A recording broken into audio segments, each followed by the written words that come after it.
What?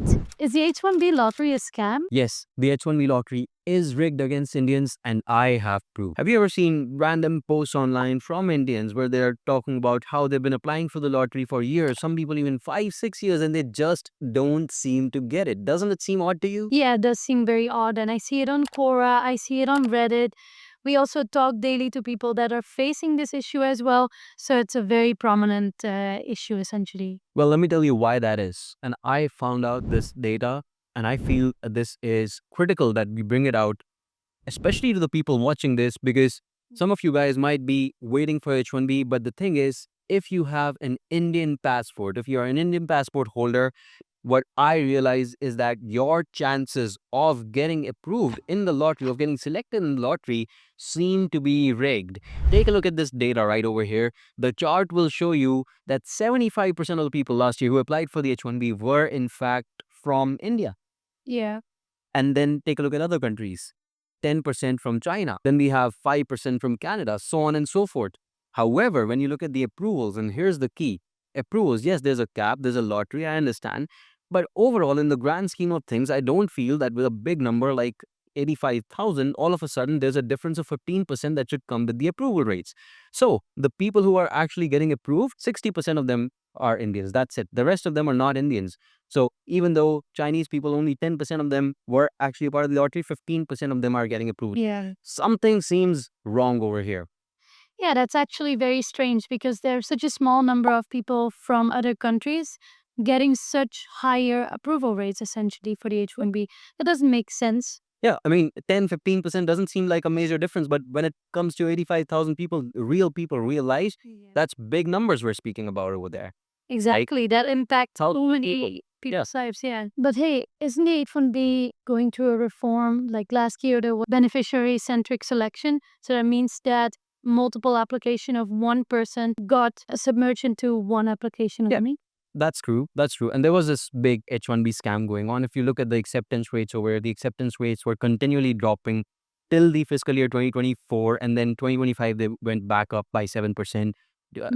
And all of that is great. The reason why that happened was that USCIS figured out that a lot of employers, big companies even, I won't name them, but big companies had consultancies that they were associated with. So if I wanted to get the H-1B and I have a 0.00001% chance and I'm sending my application in through my big company, well, my big company will say, hey, we have these 5 consultancies, these 5 small firms, which will also give you a job offer and send in an H-1B petition on your behalf. Now, instead of just having that 0.0001% chance, now I have 0.000 maybe 5% chance because I'm sending more applications in, more chances of me getting out in the lottery. And even those small companies, they're just going to allow me to do contractual employment with the big company itself. So at the end of the day, nothing's changed. USCIS last year, they changed that. They said, hey, this is a loophole. We don't want this. All the duplicate applications, whether you send 5, 10, 20, doesn't matter. We're going to consolidate them. We're going to make them into one. But with that said, even though this change happened and seems like a good thing, who suffers? You know, the most people who used to do this, and while it's not the best thing, it's sort of like a loophole. Indians were doing this. The chances of Indians from basically getting the H-1B, they're getting reduced slower and slower. And we can really see it. They're not increasing the cap. It is what it is. Yeah. We can also see that the number of applications also go up. There's more and more people going to the US, so Every year. it will become a bigger issue nevertheless. Yeah, of course. That's correct. So I also heard that a lot of people, as an alternative, go for day one CPT to extend their stay in the US. So what do you think of that? Day one CPD is, to me, one of the biggest red flags you could invest your time, money, and effort in. Okay. I'll give you the reasons for it. I'll give you real cases, real people. You can read about this online. By all means, go on Reddit and see the real experiences of people. But the problem with day one CPT is, see, it's a loophole again. It is used when you run out of chances, you don't have OPT, you don't have STEM OPT, now you have no option, you go back to school. And you probably don't want to spend, again, you don't want a degree, but you're just doing it so that you can stay in the US, right? Day one CPT is a kind of a degree sort of that allows you to get your master's, PhD, whatever you want, but you're not attending school properly. It's fully remote in most cases. Sometimes you're visiting once a month and you're doing a full-time job.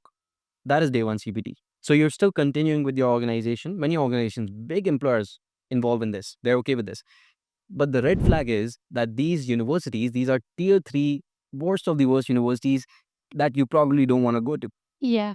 The, And it's very expensive as well. It's very time taking as well. it is. Yeah, I mean, the tuition is lower than most good schools. Don't mind that. Absolutely. But maybe you're shelling out $10,000 a year, which is still not a small amount. It's still a big amount. That's 2 months of your salary. You're shelling it out just to the school so that you can maintain status, stay in the US. And that's on an F1 visa, by the way, where you're supposed to be studying. You're using that to work full time. Yeah. In certain cases, I've seen applicants take a flight, go to their school once a month, every weekend or something like that, and they're just attending that school for one day, coming back. Their whole weekend is wasted. They're tired. They're going back to work again Monday. It's very hectic. It's very crazy what people do essentially Just to to maintain stay status. in the US. Just to maintain status. And with that said, one of the biggest things, and you go ahead to any attorney, any legitimate attorney in the US, you ask them, what is the biggest con of this day one CPT? They're going to tell you RFEs. You go for H-1B later on, you get selected, you're going to get hit with an RFE. You go for green card petitions, you're going to get hit with an RFE. RFE is basically, again, they're asking for more evidence, clarification of your past. That means the USCIS sees it as a red flag. There's a good chance that this sort of gets seen as you trying to stay in the US on a non-immigrant visa with immigrant intent, where you're not supposed to be doing that. Exactly. I mean, F1 is in the end for studies only. It's not to work. So, Yeah. So if you're an Indian with a single H-1B entry and your chances of getting it are lower than other people just because the color of their passport is different, is it fair or not? You decide. so Yash, what is the solution actually? Should you move to another country or are there other alternatives in the US? What would you do? I mean, there are legitimate alternatives, but they take a bit of work. They certainly aren't the easiest ones. Hmm. To me, the best alternative to the H-1B, just to avoid this lottery, because people are waiting for 4, 5, 6 years just to get into the lottery, and then also they have a long journey ahead of them. Fast track that by going through with the O1 visa. That is one thing, that's an extraordinary ability work visa in the US. Maybe we just have to show that you are better than the rest of the people, better than the average John Doe, Yeah. which, it sounds simple, but it's really not the simplest thing because you have to improve your profile a little bit for it. You have to start 6 months in advance if you prepare a profile. But if you do prepare a profile, success rates go up to 90, 95% also in many cases, and they've seen that. So in this video, what I want to do is every single one of my brothers, my sisters who are actually facing this issue, I'm going to give you guys a free eligibility check. Just send me a resume. I have the link to the eligibility check essentially in the description. You click on that, click on check eligibility on that page. You send me a resume. I'm going to evaluate your profile for free and let you know whether you might have the profile to actually go for some of these visa types, which are genuine talent-based visa routes, and they actually get you a green card in less than 3 years if you're even in India. Even then, the wait time, whereas in EB2, EB3 is 20, 30 years, here it's just 2, 3, 4 years max to max. Yeah. So that is what you're looking into. I would say this is probably the best path. Of course, if you are cornered in and you just didn't start in time, then the only path you have left is the A1. day one CPD. Yeah. Yeah. But at the end of the day, you can avoid it by doing this. And finally, to everyone watching this, please comment down below if you feel that the H-1B is also rigged. I want to know your experiences. Let me know in the comments so that we can start a conversation over there. Also, share this with the people who are actually in this space because those are the people who genuinely need to know. Thank you so much for watching. Thank you so much for your time. And of course, if you like the video, subscribe to the channel. I'll see you in the next one.